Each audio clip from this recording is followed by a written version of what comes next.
Su clase.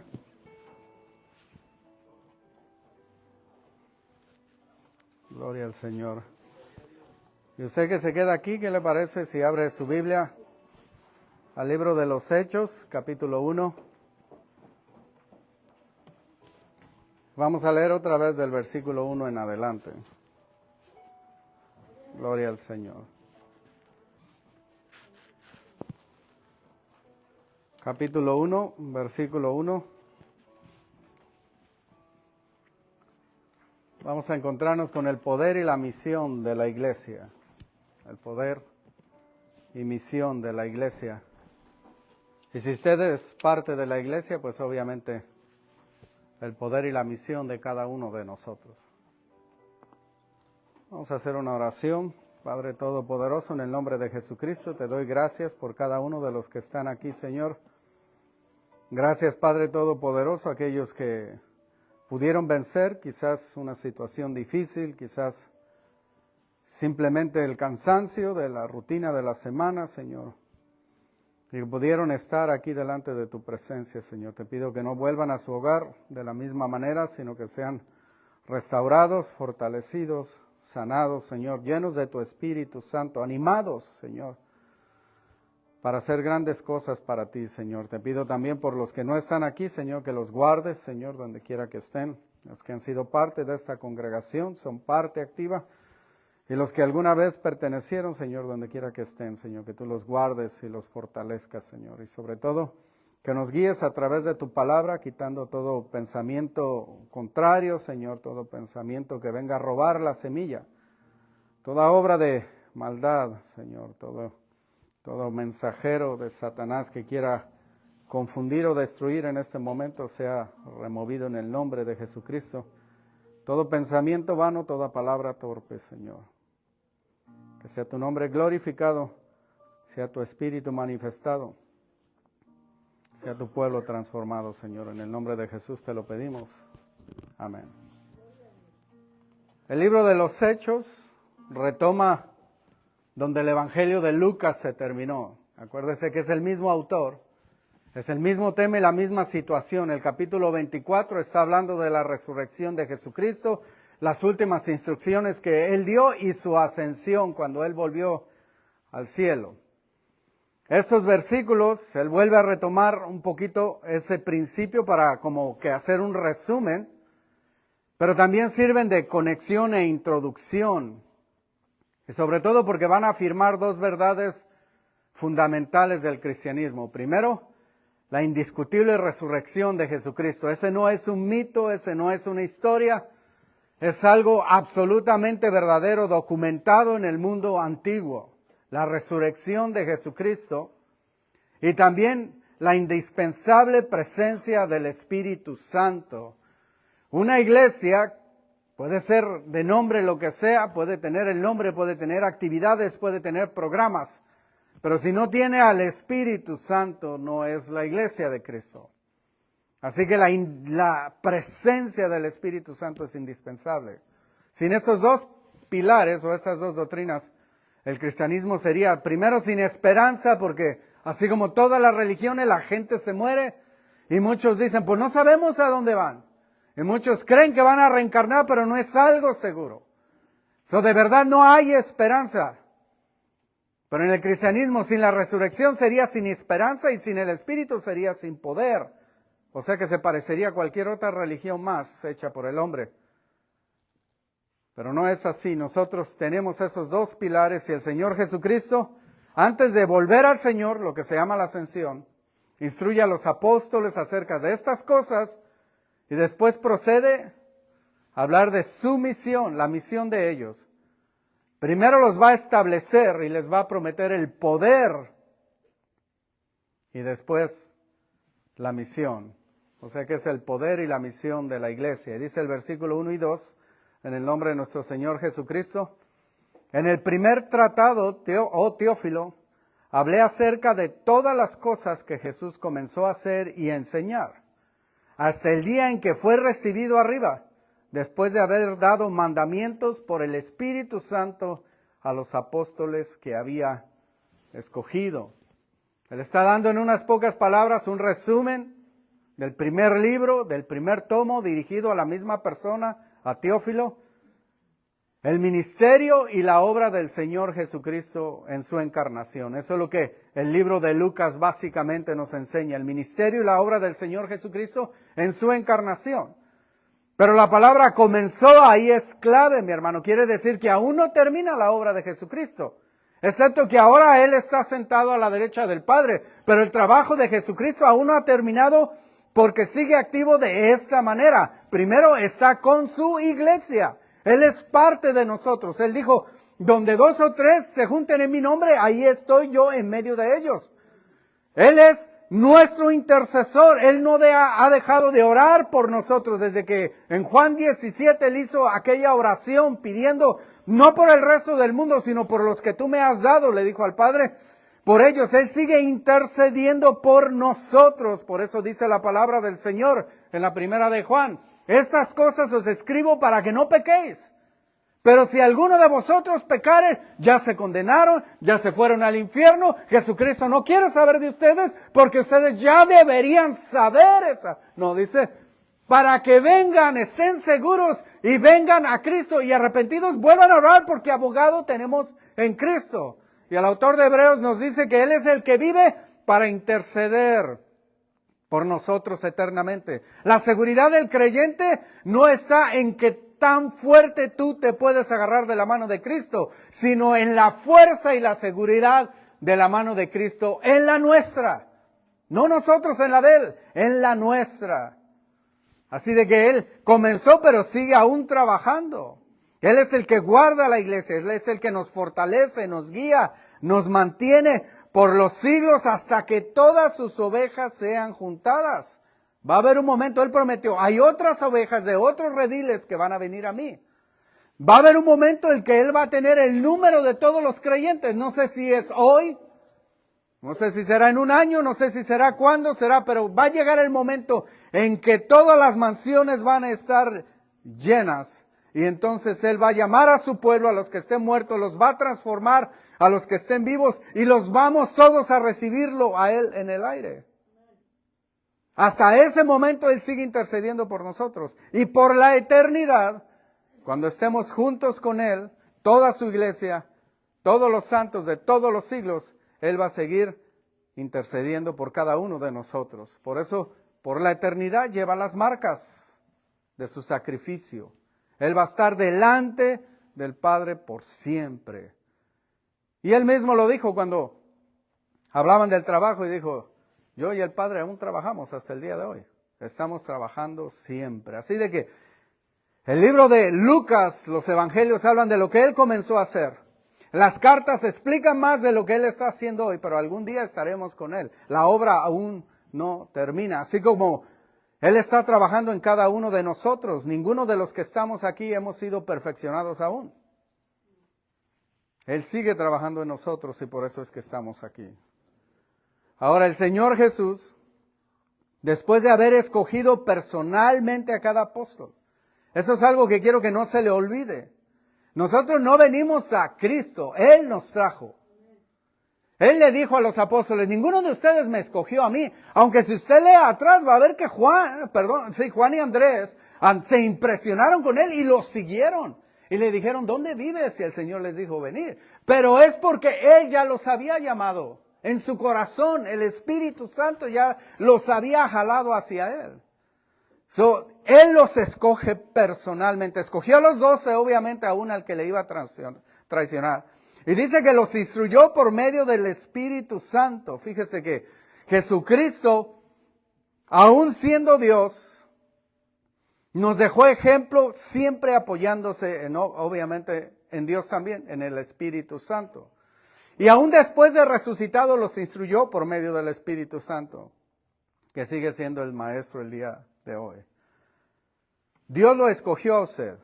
No sé si a veces, o diario, espero que no, se mira al espejo y diga, man, dice mi esposa, ¿qué te pasó a ti un día que llegué y me quedé viendo al espejo y dije, man, ya estoy bien viejo, voy a ir al Messi a que me den unas cremas, pero no sé si eso ayude. Y la verdad que feo me estoy haciendo. Dice mi esposa, ¿qué te dijeron? ¿Nadie te ofendió? ¿O por qué estás pensando en esas cosas? Dije, y todavía me faltan unos días para los 50. Y a veces usted puede decir de esa manera, pero Dios lo escogió a usted. ¿Qué tan importante? Si dice usted, yo no tuve buena familia, mis padres no me quisieron, siempre fui la oveja negra, nunca he tenido quien me apoye, nunca he tenido alguien que me ame sinceramente, Dios la escogió a usted. Y así como está toda psicópata, loco, le dicen a eso el evangelismo de la perrera, ¿no?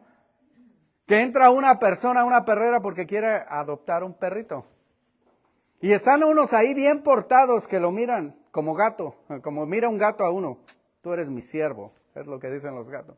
Y están ahí mirando, a ver en qué carro llegó este o qué llegó. Pero están por ahí unos perros medios locos, con los ojos chuecos, las greñas paradas, correteando su cola todo el tiempo, mordiéndose la pata, que no se callan de ladrar y ladrar y ladrar como chihuahuas. Y la persona dice, deme ese. Y dice, ¿quién es ese? Pues ese era usted. El Señor pasó y algunos estudiados que dice la gente, wow, influencia política, guapos, actores, que Dios podía decir, oh, si salvo a este, mucha gente va a venir. Y no, pasó a ese, brincó a ese, brincó a ese y te escogió a ti. El amor de Dios es profundo y poderoso. Por eso Pedro, acordándose de esas cosas, decía, mas vosotros sois linaje escogido. Cuando iba usted allá al tianguis en su pueblo, allá en México, que le decían, 3 kilos por 10, 3 kilos por 10, y ya que iba a agarrar usted le decía, no, escogida no, escogida son 3 por 20. El Señor lo empezó a escoger a usted. Usted es escogido por Dios. Real sacerdocio. Quiere decir que es rey y sacerdote, no nada más eso. Nación santa, apartado para Dios. Pueblo adquirido por Dios, lo compró usted. Siendo Dios, Él lo compró usted. No tenía que comprarlo, pero lo hizo, lo compró usted. ¿Y para qué? Para que anunciéis las virtudes de aquel que os llamó de las tinieblas a su luz admirable. Hace unos pocos días, no sé qué tanto conozca de política, pero en Estados Unidos hubo un presidente que se llamaba Ronald Reagan. Muy querido por muchos. Yo estaba chiquito, así de que no sé mucho de él. Pero simplemente sé que se murió un hijo de él. Y simplemente leí un poco porque soy medio raro, me gusta leer tumbas y esas cosas, pero me puse a ver un poquito de él. Y resulta que él lo adoptó Reagan. Y la primera esposa de Reagan, quizás ella no podía tener hijos, no sé, lo adoptaron a él.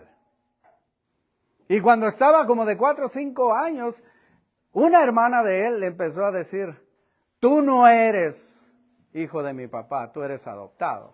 Y en la escuela le decían el bastardo, le decían, tú no eres Reagan de a de veras, eres un bastardo. Y en una ocasión, él pasó por muchas depresiones y muchas cosas. Luego escribió un libro que se llama 2 veces adoptado, porque él abandonó a Cristo y después volvió a él. Pero una vez se le acercó a la señora, no sé si fue Nancy o la que fue la que lo adoptó de primero, y él le dijo, hey, yo soy simplemente un adoptado. Y ella le dijo, no, eres un escogido, que es diferente. Nosotros te escogimos a ti. Hay mocosos que no los escogieron, I'm sorry. Es más, ni los tenían planeados. Pero a él lo escogió Dios, lo escogió y le dijo, tú eres un escogido.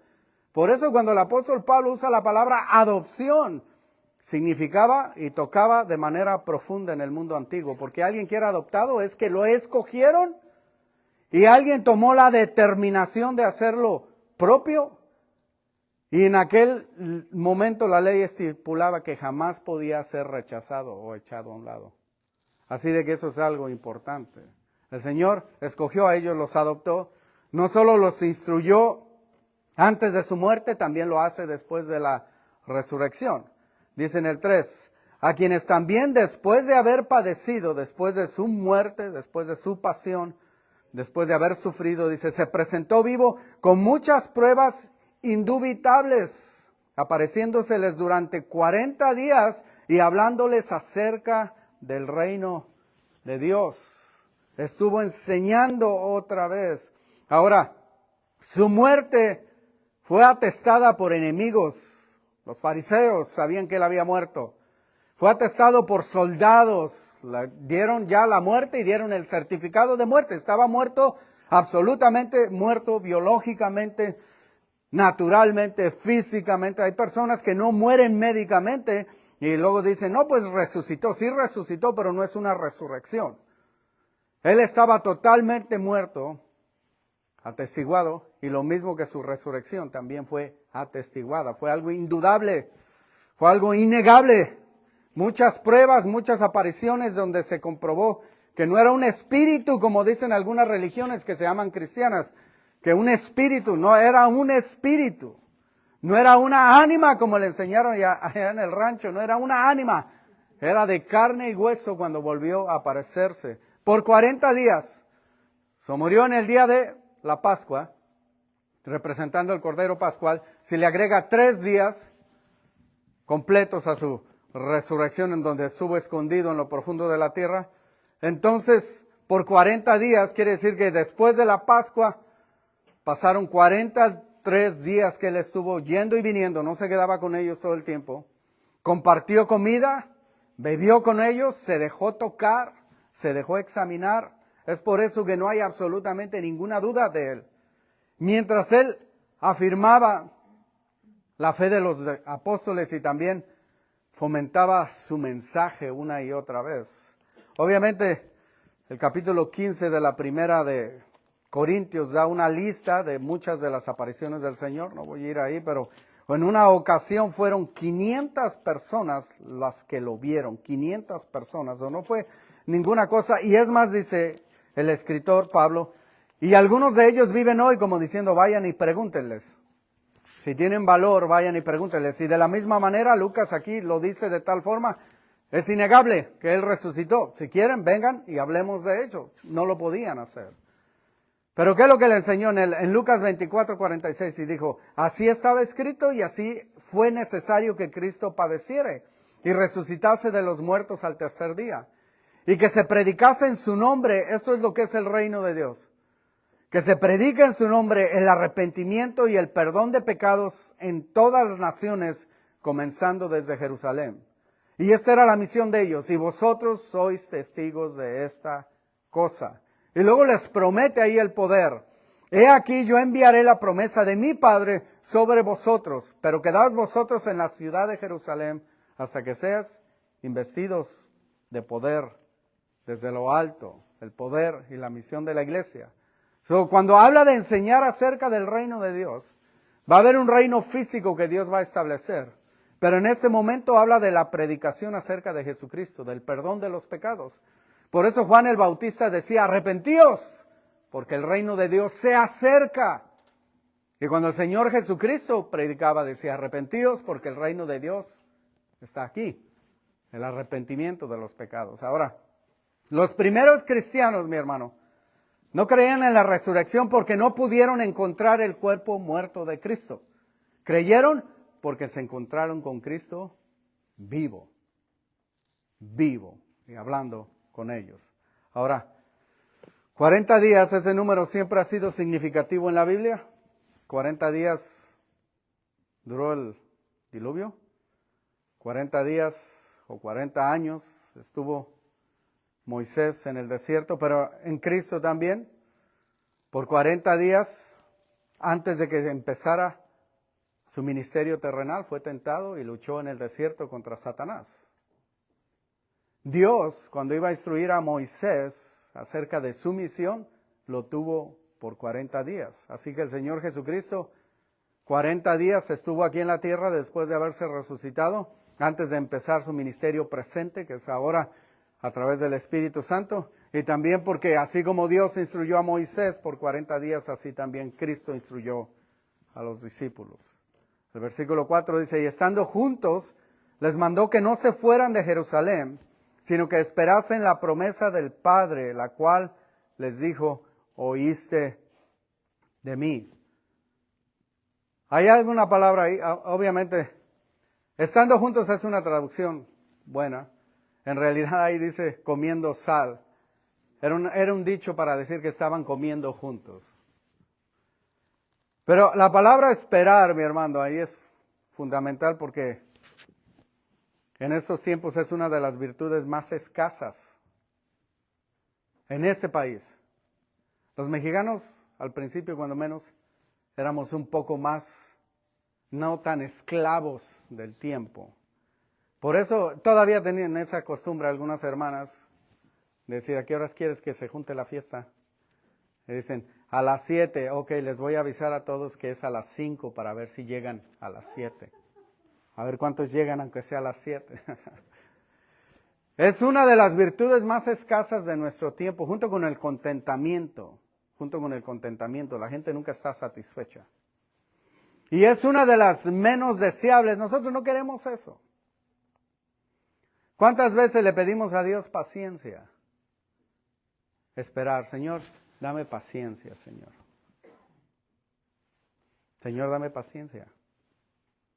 ¿Cuándo me la vas a dar, Señor? No me quieres dar nada ya, mejor me voy. En 5 segundos queremos que nos dé el Señor paciencia.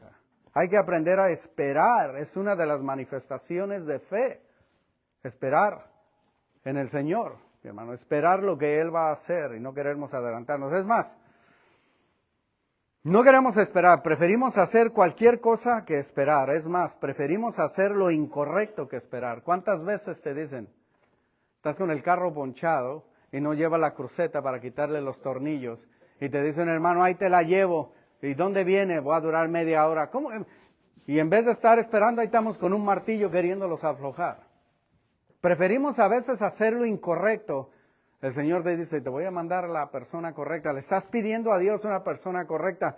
¿Y cuántos terminan yéndose con cualquiera o casándose con la persona que no era? Porque nunca llegó la persona correcta. Y prefiero hacer algo que nomás estar esperando. Y después ahí están. Ya ni lava, ni limpia, ni nada. Es tóxica y es floja. O al revés, es flojo y todavía celoso. Y ni se baña. Pero ahí andabas tú, de carrera. Dios a veces quiere que esperemos, mi hermano. Primero, porque quiere reorganizar o que tú reorganices tus prioridades. A veces tú estás enfocado en algo que Dios no quiere. No estás enfocada en Él.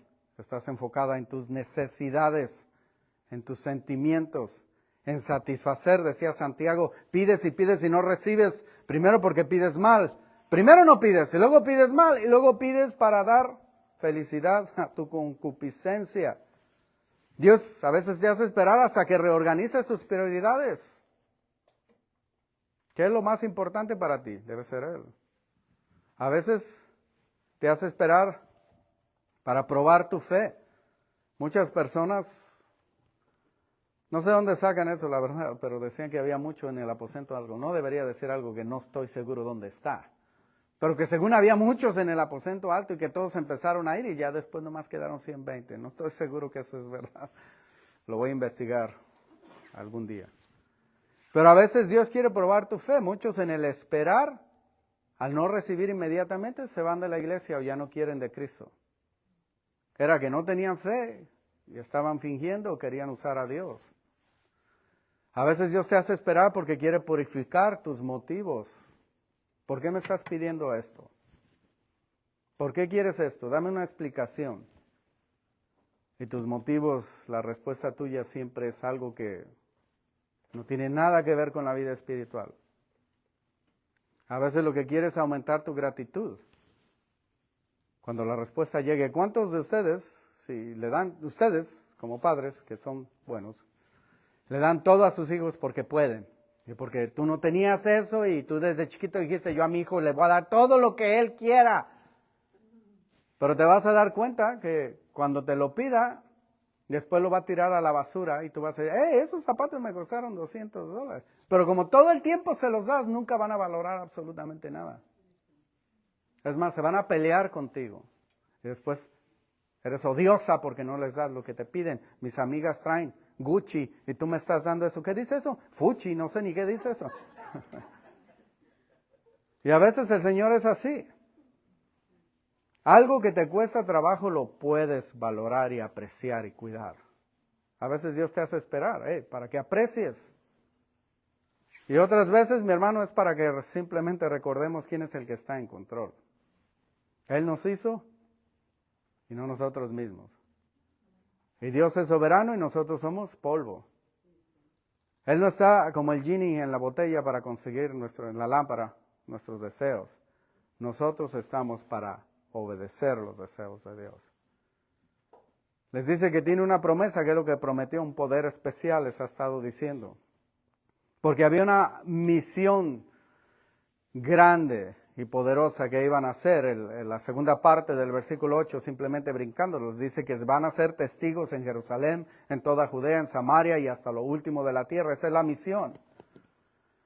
Obviamente la misión de la iglesia hoy es primero magnificar a Cristo a través de la adoración y la administración de su palabra. Segundo es edificar al creyente, a los que ya son del pueblo de Dios, a una madurez espiritual. Y después es testificar a los vecinos, a las naciones, lo que dice aquí. Ahora, esa misión iban a ocupar un poder especial porque, en primer lugar, eran unos pescadores galileos sin mucha educación. No tenían entrenamiento religioso, no tenían apoyo económico, no tenían un prestigio religioso ni tampoco influencia política. E iban a estar llevando un mensaje de la palabra delante de gentiles que creían que eso es una ignorancia, de gente intelectual que dice que la religión es para puros mensos y drogadictos, y se iban a presentar delante de judíos que estaban llenos de odio y de prejuicio contra ellos. Así que iban a necesitar algo más grande, mi hermano, para salir exitosos, y lo hicieron. ¿Por qué? Porque el Señor se los dio. Dice, el 5 nos dice de ese poder, dice, porque Juan ciertamente bautizó con agua, mas vosotros seréis bautizados con el Espíritu Santo dentro de no muchos días. ¿Cuándo sucedió eso? Él no les dice cuándo, porque quiere que esperen, Pero obviamente 3 días estuvo muerto, 40 estuvo hablando con ellos, 43. Y en el día de Pentecostés ellos recibieron al Espíritu Santo. Eso fue 50 días después de la Pascua. O en realidad estuvieron esperando 7 días para recibir ese poder. 7 días escondiéndose con miedo de que los arrestaran por ser seguidores de Cristo. 7 días que los andaban buscando para que entregaran el cuerpo que según ellos habían escondido. O no fue un tiempo fácil, pero esperaron. Ahora, el poder del Espíritu Santo dice que bautizar, la palabra bautizar es sumergido, es ser lleno de algo, controlado por algo, sujeto a la voluntad. Y él nos dice que el bautizo de Juan, mi hermano, era profético, era simbólico y era preparatorio. Juan bautizó con agua. Los judíos no se bautizaban. Bautizaban al que se convertía a judaísmo, a los prosélitos. Los judíos se lavaban, pero nunca bautizaban. Solo a los que venían gentiles que se hacían judíos, para que murieran a lo gentil y vinieran. Juan el Bautista empezó a bautizar porque él quiso, mi hermano. Pero obviamente su bautizo, Dios se lo puso en su corazón. Era profético porque estaba apuntando a alguien más. Era simbólico porque solo representaba que reconocías que eras un pecador. Era símbolo de arrepentimiento, pero era insuficiente para limpiar tus pecados. El que vendría después, que bautizaría con fuego, ese, al que no era digno de que Juan le abrochara sus zapatos, ese era el que bautizaría con fuego y ese era el que iba a ser suficiente para el perdón de nuestros pecados. El bautizo de Juan solo apuntaba a ese tiempo. Pero aún así él quería ver que vinieran con frutos de arrepentimiento y no solamente fingiendo para quedar bien, porque Juan se volvió bastante popular. Él apuntaba a alguien más. Acuérdese que él dijo, yo soy el que vine a preparar el camino. Yo soy la voz del desierto. Yo solamente soy el que precluye al que va a venir después. Y ese después era superior en persona y actividad. Y ese obviamente es Jesucristo, que bautizaría por medio del Espíritu Santo. Ahora, las palabras bautizo del Espíritu Santo, no me voy a meter mucho en cosas porque después lo vamos a ver. Pero es algo que a veces causa controversia y división, mi hermano. Y hay algunos que dicen, el bautizo del Espíritu Santo es así, y la prueba que el Espíritu Santo te bautizó es esto y tienes que hacer esto. Y otros dicen, no, lo que pasa, ese es uno, pero la llenura del Espíritu Santo es otra cosa.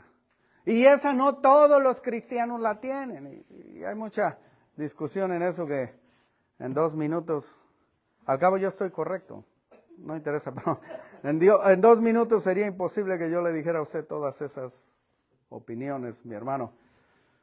Pero ¿qué es?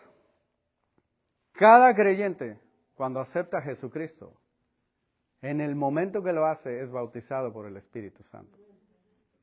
En ese momento el Espíritu Santo toma residencia en usted. Ahora, ¿por qué unos son más activos que otros? Bueno, usted sabe. ¿Ok? Usted sabe por qué usted no es más activa que otros. Así de que no tengo que explicarle yo eso. Pero le voy a decir eso. El bautismo es, el Espíritu Santo es residente en ti. La llenura es que no solo sea residente, sino que sea presidente. Que lo dejes gobernar. El problema es que nosotros, el Espíritu Santo todavía vive en nosotros como un invitado que se quedó por muchos días. Como un inquilino nada más que a veces te lo encuentras y, bueno, me paga la renta y lo voy a dejar, pero no me gusta que prenda las luces todo el tiempo. Así tratamos al Espíritu Santo. Lo dejamos que salga de vez en cuando en domingo cuando tenemos necesidades. No es que no esté, no es que ocupamos que nos vuelva a venir y no es que estemos orando, ven Espíritu Santo, quémanos con fuego. Acuérdense que el libro de Hechos es descriptivo y prescriptivo. No todo lo que aquí describe tenemos que volverlo a pedir, es algo que ya sucedió. No pida fuego porque se va a quemar. Cada vez que el Señor habla de fuego está hablando de juicio. Entonces, ¿qué es? Es que necesitamos, mi hermano, creer que Él puede y que está en nosotros y rendir nuestra vida a Él. No es llenura, simplemente lo vamos a dejar que se manifieste en nuestras vidas. Como le digo, hay varios discursos acerca de eso y no estoy buscando convencer a nadie. Pero dice el apóstol Pablo en la 1 Corintios 12:13, porque por un solo espíritu fuimos todos bautizados en un cuerpo, sean judíos o griegos, sean esclavos o libres, y a todos se nos dio a beber de un mismo espíritu. Todas las personas, todo creyente cuando acepta a Jesús, el Espíritu Santo es el que nos pone dentro de la iglesia de Cristo y nos da vida. Él es el que nos fortalece y por medio de Él entendemos las cosas de la palabra de Dios. No necesita otra cosa más especial. Efesios 4, que lo usan también, a veces la gente lo usa para defender sus puntos de vista, pero aquí dice que somos un cuerpo y un espíritu como fuisteis también llamados en una misma esperanza de vuestra vocación. Un Señor, Jesucristo, una fe, cristianismo, un bautismo. Cuando recibes al Espíritu Santo, no está hablando de las veces que te metas al agua, está hablando de recibir al Espíritu Santo. Un Dios y Padre, oh wow, ya está hablando de Cristo y Dios, la Trinidad. Un Dios y Padre de todos, el cual es sobre todos y por todos y en todo. ¿Cuál es la diferencia? Bueno, a algunos de nosotros les fue dada gracia conforme a la medida del don de Cristo. A algunos los escogió para maestros, no a todos, pero a todos nos escogió para ser testigos de su gloria. Solo hay un bautizo, y decía una persona, decía, hay un Espíritu Santo, es el que nos bautizó en el cuerpo de Cristo. Todos vinieron a Cristo de la misma manera, por fe. Todos son perdonados de la misma manera, por la sangre de la cruz.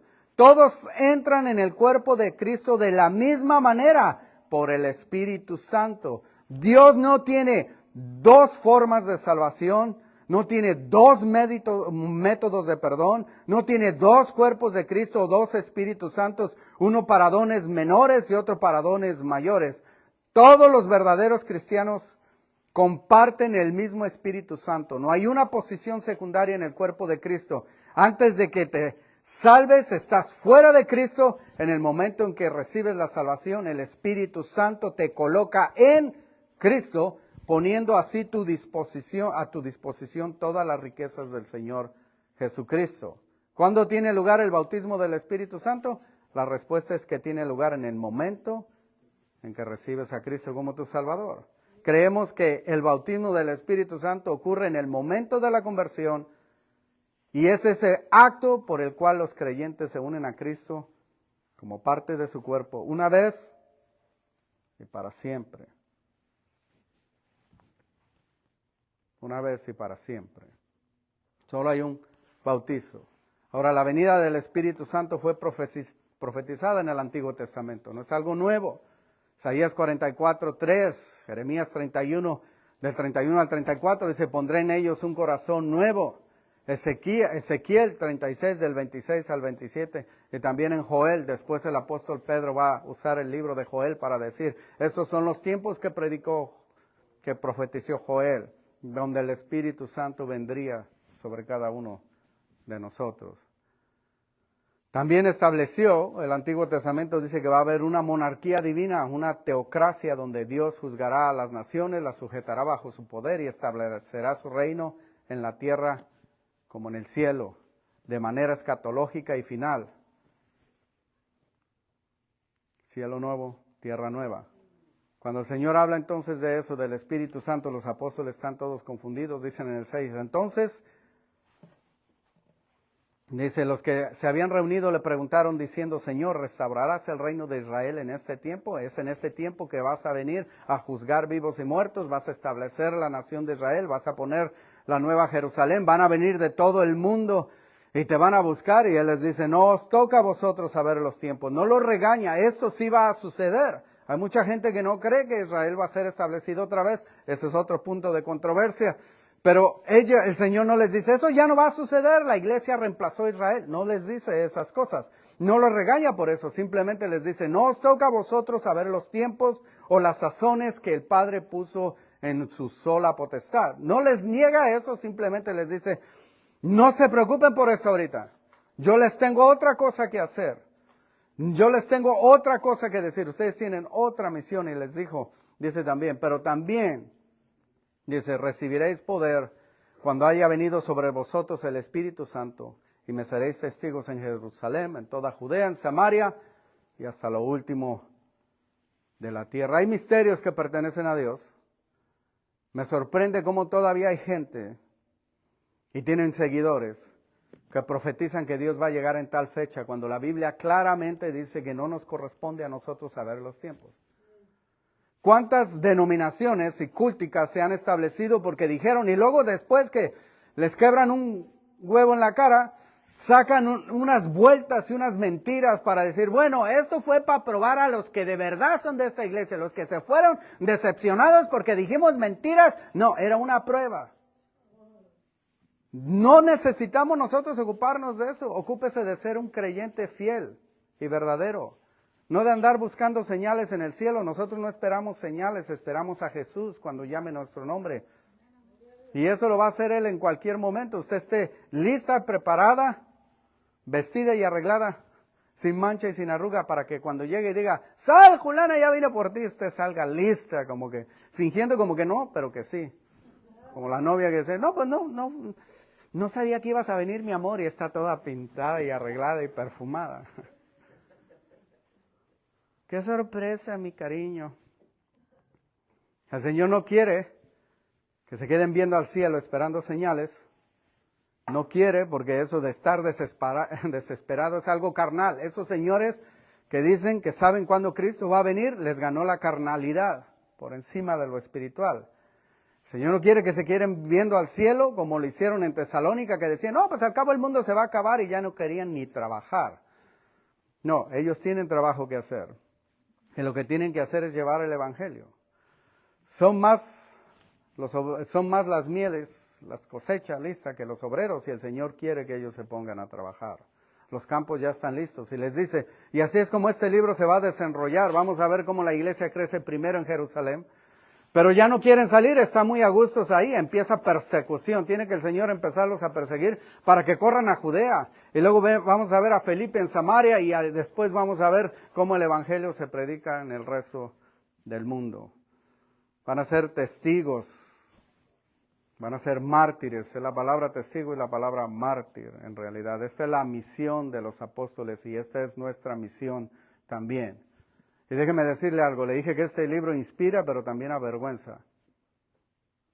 Nosotros, en este tiempo, deberíamos tener el poder del Espíritu Santo porque Él está en nosotros y deberíamos ser testigos de Jesucristo. Cristo está con nosotros, mi hermano. Él empodera nuestra misión. Tenemos que aceptarla. Ser testigos de Él no es una opción o una sugerencia, es un mandato, es una orden. Le llamamos a Mateo 28, 29 la gran comisión, cuando en realidad quizás es la gran omisión, porque nadie lo quiere hacer. El pastor o evangelista o alguien más es el que debe de hablarle a las almas. ¿De verdad quiere ver usted a sus parientes condenados? ¿De verdad quiere usted ver a sus vecinos en el infierno, mi hermano? Eso es un mandato, es una orden, pero más que eso, mi hermano, es un privilegio. Él está con nosotros. Nadie se parece más a Dios que cuando perdona a alguien que le ha hecho una gran ofensa. Pero nadie se siente más poderoso, siente más el poder de Dios que cuando le está hablando a alguien del Evangelio. Cuando le está hablando a un pecador es cuando a veces estamos orando aquí diciéndose, buscando sentir la presencia y el abrazo de Dios. ¿Quieres sentir eso? Háblele de las buenas nuevas del Evangelio a un pecador. Ahí lo va a sentir. Es el privilegio más grande que tiene todo ser humano. No se lo dio a ángeles, nos lo dejó a nosotros. Es una invitación en realidad a participar en el plan redentor de Dios. Usted, a participar a lo que no le dio a ángeles hacer. Es un honor encaminar a un pecador a la luz, a ser salvo, a recibir la vida eterna en Cristo Jesús. Y yo sé que todos decimos, el día que yo me muera quiero llegar. No me interesan las calles de oro, dicen, pero quién sabe, algunos de ustedes andan buscando hasta coras en el piso. Pero dicen, no me interesan las calles de oro, no me interesa el mar de cristal. Y ahí anda queriendo ir a San Diego, no sé. A veces, yo lo que quiero es ver a Jesús, pero ¿qué tal si el primero que lo recibe es aquella persona que usted le entregó la salvación? ¿Qué tal si el que le celebra y le da el abrazo más grande es aquel que usted se tomó el tiempo en hablarle del Evangelio? Más que una responsabilidad, que sí lo es, pero más que eso es una respuesta al amor incondicional y a la gracia exuberante y eterna que Dios pone en usted. Usted está respondiendo al amor de Dios, llevándole a otros el Evangelio. Y no solo dejándolos ahí, mi hermano, porque nosotros, no se confunda, a veces nosotros no buscamos decisiones, buscamos discípulos. Mucha gente quiere orar para que alguien tome una decisión y después no. No, esa persona tiene que ser discipulada, es lo que dice la comisión. Llevar el mensaje y hacer discípulos, no solo dejarlos ahí, que tomaron una decisión, decía un pastor, con su mano de tejón ahí, y luego ya no vuelven a ir a la iglesia o no les instruyeron de la palabra de Dios. No, tiene que hacerse responsable. Ese poder que transformó al Imperio Romano, mi hermano, está en nosotros. Está en nosotros. El poder del Espíritu Santo vive en usted. ¿Sí conoce esas cascadas del Niágara? Entre Canadá, pero creo pertenece a los United States. Porque si no pertenecían a nosotros, nos las robábamos, así como el Golfo de México. Pero se supone que ya me fui político, se supone que pertenecen a los United States. Pero de recién que estaban ahí son unas cascadas tan poderosas. Pero no tenían turbinas ni nada. Ahí se puede hacer bastante luz. Y una persona llevó a uno de Inglaterra, a un evangélico, y le estaba enseñando ahí cosas y le dijo, mira, ese lugar donde se encuentra el poder más grande que no se ha usado aún. Y le dijo, no, el poder más grande que dejamos de usar es el Espíritu Santo. Tenemos programas en las iglesias.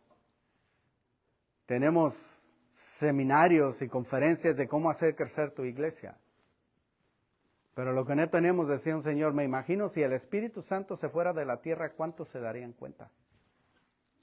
Lo que a veces no tenemos es el Espíritu Santo actuando en nuestra iglesia y en nuestras vidas.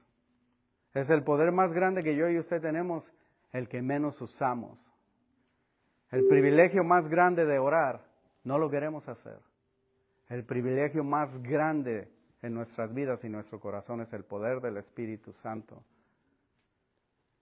Pedro, la sombra de Pedro no sanaba gente, era el Espíritu Santo, porque él se abrigó en ese poder y por eso se manifestaba en él. Si usted cree que es el mismo Dios, que hace las mismas cosas, probablemente necesitamos revisitar qué tanto creemos esta Biblia, qué tanto creemos esta palabra y qué tanto queremos obedecer a Jesús. Porque nos mandó a ser testigos. No a ser defensor, no a ser abogado, no necesita usted ser un teólogo, simplemente ser testigo, hablar de lo que Cristo ha hecho en su vida. Dice ahí el resto de la sección, habiendo dicho estas cosas, viéndolo ellos, fue alzado y le recibió una nube que lo ocultó de sus ojos. Y estando ellos, los ojos puestos al cielo, entre tanto que él se iba, aquí se pusieron junto a ellos 2 varones con vestiduras blancas, ángeles, algunos dicen Moisés y Elías. Dice, los cuales también les dijeron, les acaba de decir al Señor, vámonos a Jerusalén a hacer esas cosas. ¿Y qué es lo primero que están haciendo? Le digo que no entendemos. Se quedan viendo. Y ellos les dicen, ¿por qué están mirando al cielo? ¿Cómo que por qué? Ese mismo Jesús que ha sido tomado de vosotros al cielo, así vendrá, como le habéis visto ir al cielo. Vámonos. Vámonos yo y usted. ¿Qué tal si empezamos a tomar en serio esta palabra? ¿Cree usted que este libro pueda transformar nuestras vidas? La Biblia. ¿Cree usted que este libro de los Hechos pueda ordenar nuestras prioridades como iglesia? Me ayuda a orar a eso. Me ayuda a orar a que esta iglesia, dicen unos fundamentos, es la adoración y la palabra. ¿La tenemos? ¿Podemos decir que la tenemos? ¿Imperfecta quizás? ¿La tenemos? ¿Sí o no? Y el segundo pilar, que se ministre y discipule a los que están aquí. ¿Tenemos eso? No me gusta andar brincando de todos lados. Alguien digo, eso de que hablar por libro, qué ignorancia. Que alguien critique, que alguien enseñe libro por libro. Eso de hablar libro por libro, ¿qué es eso? ¿Cómo vas a aprender entonces? Pero la tercer pilar, traer las almas, ¿lo tenemos? Hay que orar. Hay que orar. Vamos a darle gracias al Señor. Que no se interprete como un ego el querer llenar una iglesia, que diga un pastor, hay que llenar la iglesia.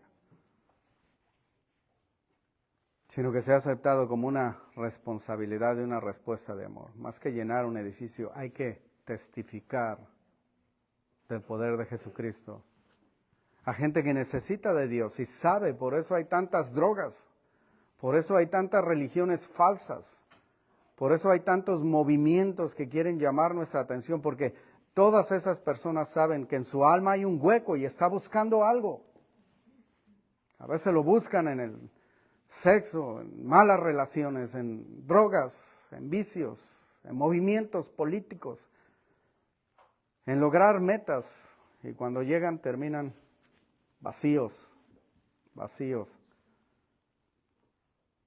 Si hay tanta necesidad, es porque la palabra es verdadera, las mías son muchas. Si hay tanta necesidad, es tiempo que la iglesia nos pongamos el pantalón de obreros. Es más, ya otros sembraron. El Espíritu es el que llama. Nosotros solo debemos testificar. Ayúdanos, Señor, a ser fieles en ese mandato, en ese privilegio, que no lo veamos como una responsabilidad, como una carga para nuestra personalidad. Yo soy introvertido, yo no me gusta hablar, yo no sé mucho del Evangelio, yo no me gusta la gente, me da miedo. Que no lo veamos como un impedimento. No lo vas a hacer tú, es el Espíritu Santo. Si lo dejas obrar, si lo dejas hablar. Ayúdanos, Señor, también a aprender a esperar en ti, a esperar en tu palabra, simplemente caminar y ser fieles, Señor. En el nombre de Jesucristo, ayúdanos a saber usar ese grande poder, Dios en nosotros, el poder de tu Espíritu Santo. Para gloria de tu nombre, Señor, ayúdanos a rendirnos a tu voluntad para que sea tu voluntad hablando en nuestros labios, viviendo en nuestra vida, Señor. En el nombre de Jesucristo te lo pedimos. Te agradecemos por aquellos que sí siguieron esa misión y que algún día nos hablaron a cada uno de nosotros, Señor. Te agradecemos por esas personas que en su imperfección quizás y en sus defectos nos trajeron la palabra de salvación. Te damos gracias por ellos y que otros puedan decir lo mismo de nosotros, que fuimos instrumentos útiles en sus vidas, Señor. Ayúdanos, Señor, a no opacar, entristecer o limitar el poder de tu Espíritu, sino a dejarlo ser, para que también nosotros, como la iglesia primitiva, podamos experimentar las maravillas, señales, pero sobre todo la gloria de ver un alma convertida. Te lo pedimos en tu santo nombre, Señor. Te pedimos por esta congregación, Señor, que cumpla esta iglesia, que sea fiel y que cumpla para lo cual ha sido establecida y llamada, Señor.